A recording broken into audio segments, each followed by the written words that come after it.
Hello friends, welcome to Jio future. আজকে গভীর রাত্রে সেকেন্ড এসএলএসটির যে গেজেট নোটিফিকেশান সেটি প্রকাশিত হয়েছে। সেই সঙ্গে ভোরবেলার দিকে সেকেন্ড এসএলএসটির যে নোটিফিকেশান সেটিও বের হয়েছে। আপনারা সকলেই সেগুলো দেখেছেন। তবুও কিছু কিছু প্রশ্ন কিন্তু আমাদের মনের মধ্যে ঘোরাফেরা করছে। তো সেই সমস্ত প্রশ্নের উত্তর খোঁজার জন্যই এই ভিডিওটি রয়েছে। তো যে প্রশ্নগুলো হচ্ছে সেগুলো হচ্ছে যে যারা এখন বর্তমানে বিএড পাঠরত তারা কি এই এসএলএসটি নিয়োগ প্রক্রিয়ায় অংশগ্রহণ করতে পারবে? তাদের মনের মধ্যে অনেক উৎকণ্ঠা রয়েছে। এছাড়া ভ্যাকান্সি কত, বিভিন্ন রকম ভ্যাকান্সির লিস্ট কিন্তু বিভিন্ন সোশ্যাল মিডিয়ায় ঘুরে বেড়াচ্ছে। তো সেই ভ্যাকান্সি লিস্টটা কতখানি সত্য, এজ রিল্যাক্সেশন কারা পাবে, পরীক্ষা পদ্ধতি কেমন হবে, ইন্টারভিউ বোর্ডে কারা থাকবে এবং কজন এক্সপার্ট ইন্টারভিউ বোর্ডে থাকবে, এবং এই ইন্টারভিউ আমাদেরকে কোথায় দিতে যেতে হবে, আমাদের যে রিজিওনাল সেন্টার যেরকম মালদায় রয়েছে, বর্ধমানে রয়েছে, সেখানে ইন্টারভিউ হবে নাকি সকলেরই কলকাতায় ইন্টারভিউ হবে, মেরিট লিস্ট কীভাবে তৈরি হবে, ওবিসি যে কেস চলছে বিচারাধীন সেই ক্যাটাগরির জন্য কি হবে, এছাড়া প্যানেলের ভ্যালিডিটি কতদিন থাকবে, কাউন্সেলিং কিভাবে হবে, এই সমস্ত কিছু নিয়ে কিন্তু আমরা আজকে জানব। তো তার জন্য কলকাতা গ্যাজেট এই নোটিফিকেশানটি যেটি বেরিয়েছে সেটি আমরা প্রথমেই খুলে রেখেছি। দেখো, তো method of SLST for selection candidates and preparation of panel, এই টোটাল যে মেথডটি রয়েছে কিভাবে তারা এই পদ্ধতিটি সম্পূর্ণ করবে সেটি আমরা এখন তোমাদের সামনে তুলে ধরব। তো প্রথমেই, once applications have been submitted in terms of rule 10, the central commission shall arrange for proper and secure custody of online applications which may be received by it against the vacancies। অর্থাৎ প্রথমেই rule 10-এর বিভিন্ন রকম যে form সাবমিশনের date রয়েছে সেই সাবমিশনের date অনুযায়ী কিন্তু অনলাইনের মাধ্যমে নেওয়া হবে অ্যাপ্লিকেশান, অনলাইন অ্যাপ্লিকেশান, সেগুলো কমিশন রিসিভ করবে। সেকেন্ডলি কী হবে, the central commission after receiving application forms shall prepare a list of candidates for the purpose of preparation of a database of the candidates after making a preliminary scrutiny of the age and qualification। অর্থাৎ age এবং কোয়ালিফিকেশানগুলোকে প্রাথমিকভাবে scrutiny করার পর commission একটা database তৈরি করবে ক্যান্ডিডেটদের,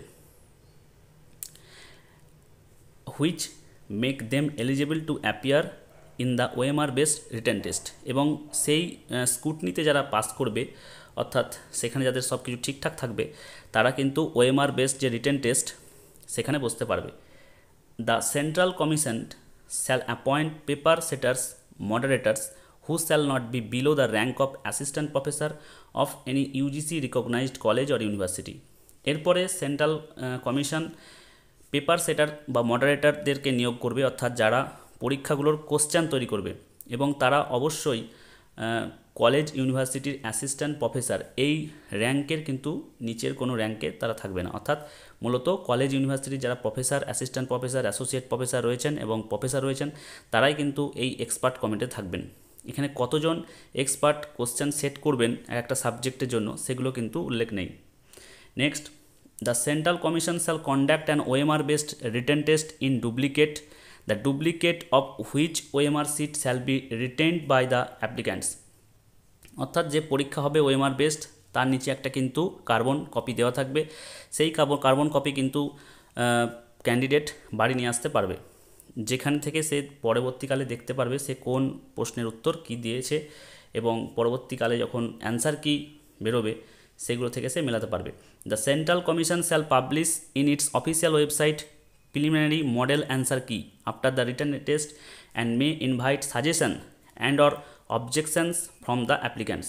অর্থাৎ পরীক্ষা হওয়ার পর একটি অ্যান্সার কি দেওয়া হবে ওয়েবসাইটে, এবং যেই অ্যান্সার কির ভিত্তিতে সাজেশন দেওয়া যেতে পারে বা অবজেকশন করা যেতে পারে। অর্থাৎ হয়তো 5-এর দাগের প্রশ্ন অ্যান্সার কিতে রয়েছে সি, কিন্তু আমাদের বইয়ে যেটা আমরা টেক্সট বই পড়ে সেই উত্তর দিয়েছি সেখানে হয়তো ডি অপশান যেটা ছিল সেটা ঠিক ছিল, ফলে আমি সেখানে অবজেকশন জানাতে পারি, এবং এই অবজেকশন আমি জানাতে পারবো 5 দিনের মধ্যে।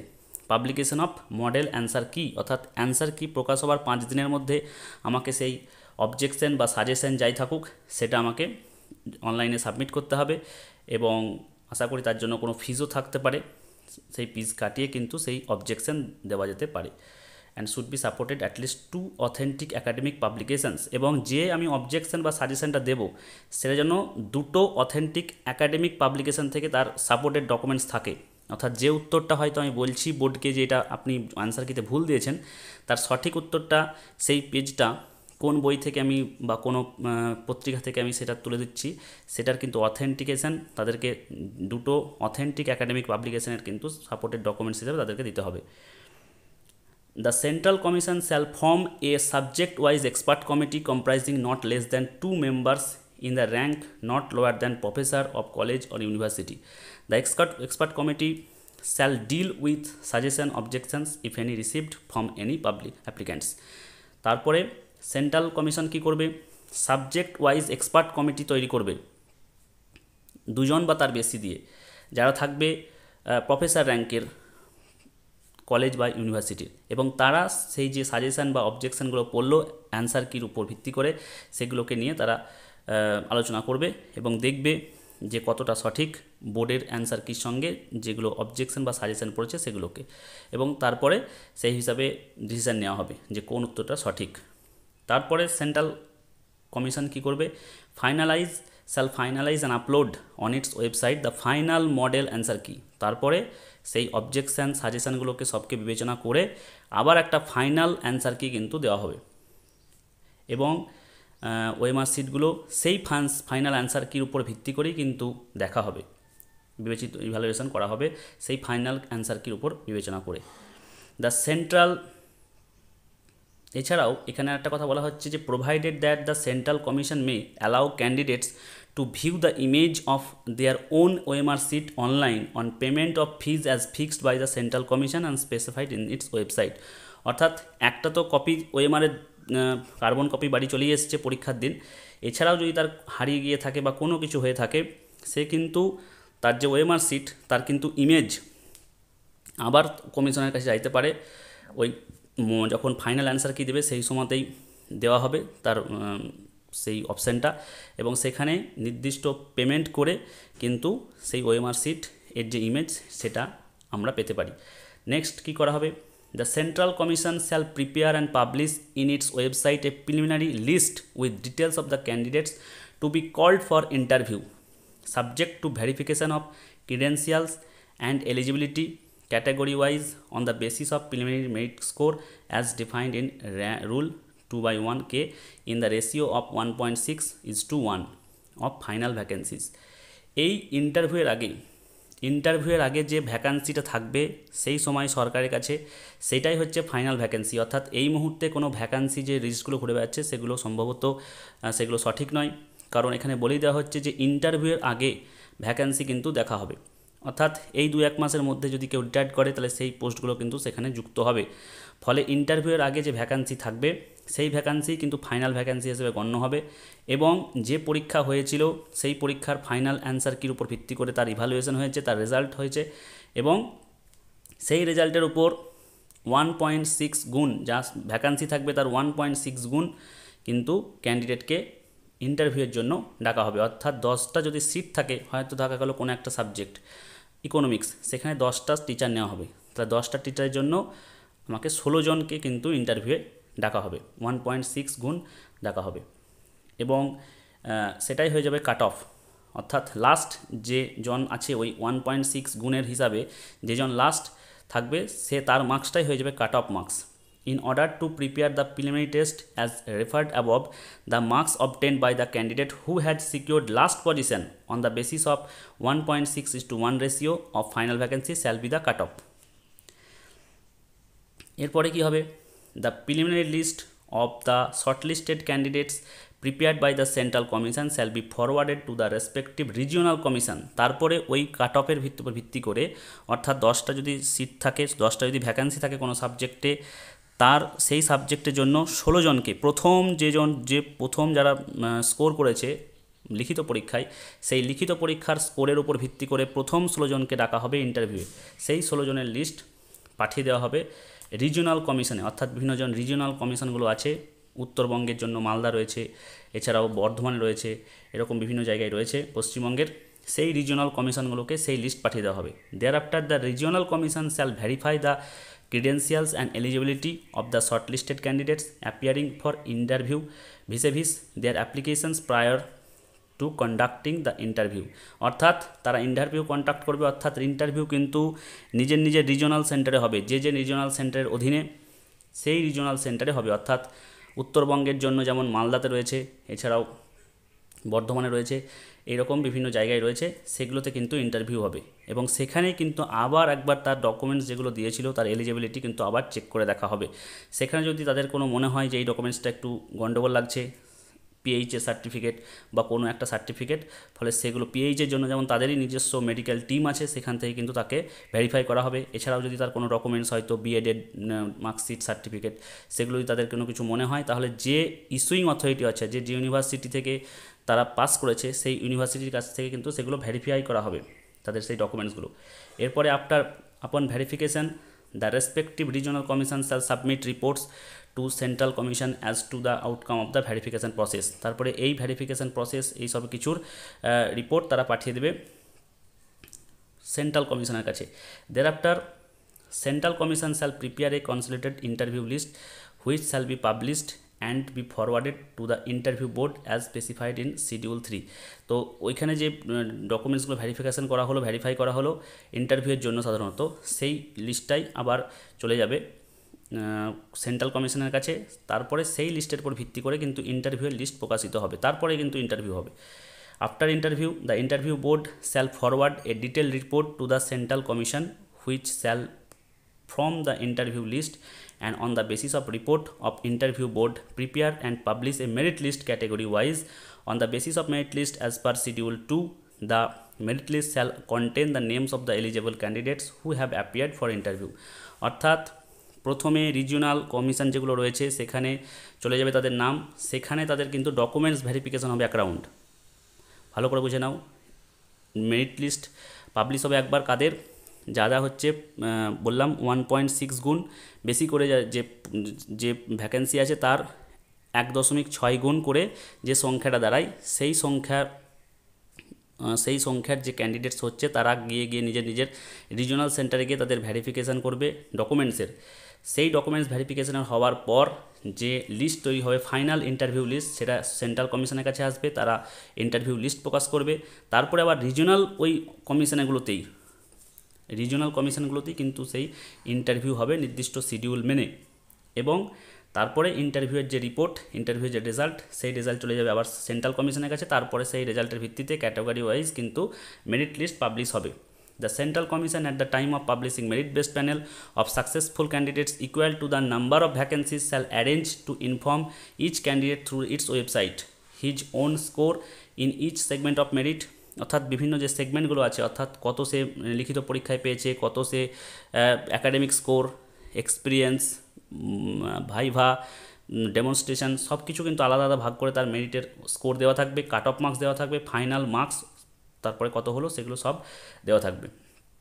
Provided that if more than one candidate obtain the same aggregate, total যে মার্কসটা তার ফাইনাল যেটার ভিত্তিতে তার প্যানেল তৈরি হচ্ছে, সেই এগ্রিগেটের মার্কস যদি দেখা যায় যে দুজনের সেম হয়ে গেছে, শেষের দিকে গিয়ে যে লাস্ট পজিশনে গিয়ে দুজনের শেষ হয়ে গেছে, the merit position of the candidate shall determined according to the marks they have obtained in the written test. অর্থাৎ এক্ষেত্রে সেই চান্স পাবে যার রিটেন টেস্টে বেশি। এক্ষেত্রে যদি দেখা যায় রিটেন টেস্টেও দুজনের সমান মার্কস, তখন কার হায়ার অ্যাকাডেমিক স্কোর সেটা দেখা হবে। যদি দেখা যায় হায়ার অ্যাকাডেমিক্স মানে অ্যাকাডেমিক স্কোরও দুজনের সমান, তখন যার ডেট অফ বার্থ আগে, ডেট অফ বার্থটা যে ক্যান্ডিডেট আগিয়ে থাকবে সে কিন্তু সেই ডেট অফ বার্থের ভিত্তিতে সে চাকরিটা পাবে। এইভাবে কিন্তু মেরিট লিস্ট পাবলিশ করা হবে। Provided further that inclusion in the waiting list does not confer any right to a candidate for being recommended or appointed. অর্থাৎ যারা তারপরে ওয়েটেড লিস্টে থাকবে তারা কিন্তু রিকমেন্ডেড বা অ্যাপয়েন্টেডের জন্য গণ্য নয়। ভ্যালিডিটি অফ দ্য প্যানেল, এই প্যানেলের ভ্যালিডিটি থাকবে 1 বছর। এবং কাউন্সিলিং কীভাবে হবে? The panel and the waiting list shall be forwarded by the central commission to the respective regional commission for counseling and recommendation। আবার মেরিট লিস্ট পাবলিশ হয়ে যাওয়ার পর সেই লিস্ট চলে আসবে রিজিওনাল কমিশনে, নিজের রিজিওনাল কমিশন থেকে কিন্তু কাউন্সিলিং করানো হবে, নির্দিষ্ট স্কুল চয়েস করা হবে, তারপরে সেখান থেকে কিন্তু রিকমেন্ডেশন করা হবে। The regional commission shall hold counselling with a view to allotting vacancy to the candidates from the panel and wait list in accordance to schedule 4। তা এইভাবে নিয়ম মেনে কিন্তু তারা কাউন্সেলিং করবে।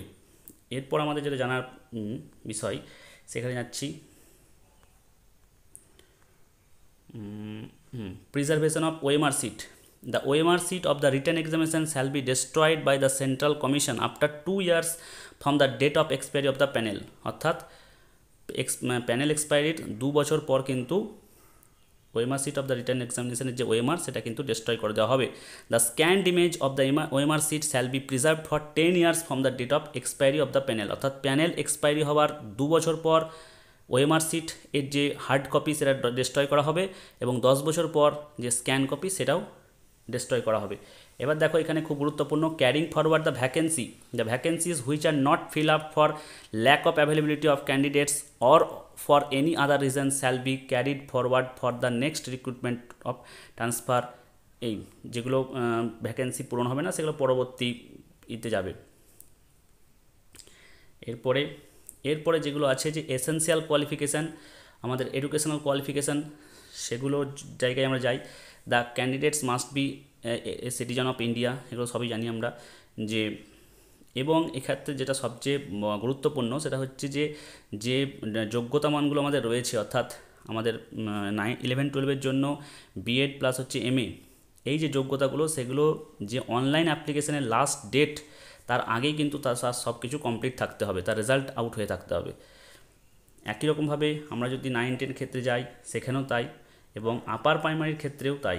আপার প্রাইমারির ক্ষেত্রেও কিন্তু যে যোগ্যতা মান NCT বলে দিয়েছে সেই অর্থাৎ গ্র্যাজুয়েশন প্লাস হচ্ছে ডিএড, এগুলো যেন অনলাইন অ্যাপ্লিকেশনের আগেই যেন তার যোগ্যতা মানটা ফুলফিল হয়ে থাকে। এবং এখানে যে এজ রিল্যাক্সেশনের কথা বলেছে, এজ রিল্যাক্সেশনের কথাতে যদি আমরা যাই তাহলে দেখা যাচ্ছে যে age relaxation in connection with fresh selection process for recruitment of candidates for the post of assistant teacher for classes 9, 10, 11, 12 commenced pursuant to the directions contained in the judgment of the Supreme Court। অর্থাৎ supreme কোর্টের যে judgement অনুযায়ী যে ছাড়পত্র সেটাই কিন্তু তারা পাবে।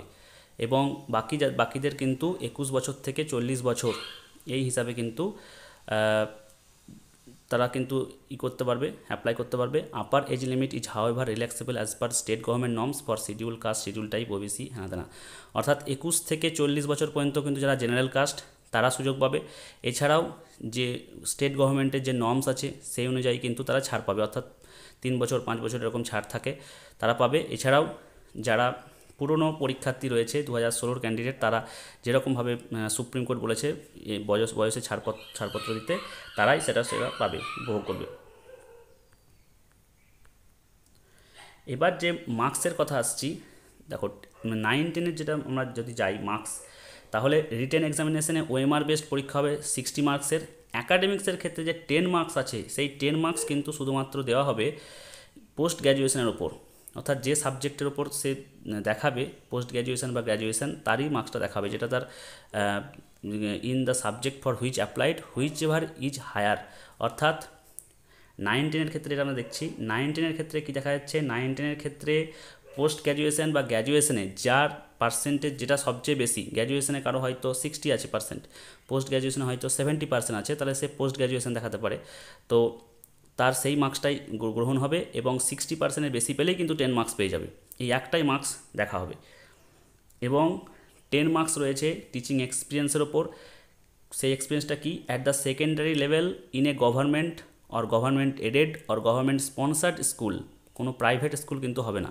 Calculated on the basis of 2 marks for each year of service in a substantive post as a permanent or a contractual. অর্থাৎ গভর্নমেন্ট অথবা গভর্নমেন্ট এডেড বা গভর্নমেন্ট স্পন্সার্ড স্কুলেই কিন্তু তাকে as a permanent or contractual হিসাবে তাকে চাকরি করতে হবে, এবং প্রতি বছরের জন্য 2 নম্বর করে পাবে। ওরাল ইন্টারভিউ হবে 10 নম্বরের। লেকচার ডেমনস্ট্রেশন অর্থাৎ বোর্ড মেথডে তাকে পড়া কোনো একটা বিষয় দেবে, সেই পড়া বোঝাতে হবে, সেখানে থাকবে 10 নাম্বার। অর্থাৎ ইন্টারভিউ বোর্ডের কাছে পৌঁছানো কিন্তু কম্পালসারি, যারা এটা মিস করবে তাদের কিন্তু সেই মুহূর্তে তাদের ক্যান্ডিডেচার বাতিল বলে গণ্য হবে। এবার আমরা যদি দেখি 11-12 ক্ষেত্রে, তাহলে সেখানেও সে একই 60 মার্কস হচ্ছে OMR বেসড পরীক্ষায়। অ্যাকাডেমিক্সে যে 10 নম্বর রয়েছে সেটা হবে শুধুমাত্র পোস্ট গ্র্যাজুয়েশনের মার্কসের ভিত্তিতে, অর্থাৎ পোস্ট গ্র্যাজুয়েশনে যে মার্কস তার রয়েছে তার যদি 60%-এর উপর হয় তাহলে 10 মার্কস, 50 থেকে 60 হলে 8 মার্কস, 50%-এর কম হলে 6 মার্কস। আর অন্য কোনো মার্কস তার দেখা হবে না, শুধুমাত্র পোস্ট গ্র্যাজুয়েশনের মার্কস দেখা হবে 11-12-এর ক্ষেত্রে। আর 9-10-এর ক্ষেত্রে পোস্ট গ্র্যাজুয়েশন অথবা গ্র্যাজুয়েশন যে মার্কস তার হায়ার রয়েছে সেটা সে শো করতে পারে। এবং এই যে ডিস্ট্রিবিউশন দেওয়া আছে 60%-এর উপর হলেই সে 10 মার্কস পেয়ে যাবে, সে 90%-ও 10 মার্কস পাবে, 60%-ও 10 মার্কস পাবে। একই কথা বলা আছে 11-12-এর যে এক্সপিরিয়েন্স এখানেও তাই।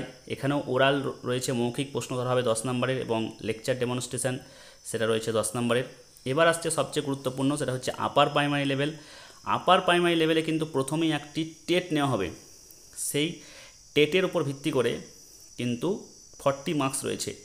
এরপরে এখানে কী দেখা হচ্ছে দেখি, selection to the post of assistant teacher for upper primary level of classes shall be made on the basis of marks obtained on academic score, TET weightage, marks of written examination, এগুলো লেখা আছে, ঠিক আছে। তো academic স্কোরের উপর 10 marks, এটা কিন্তু গ্র্যাজুয়েশনের মার্কস দেখা হবে। আপার প্রাইমারিতে গ্র্যাজুয়েশনের মার্কস দেখা হবে, সেখানেও সে একটাই 60%-এর উপর পেলেই 10।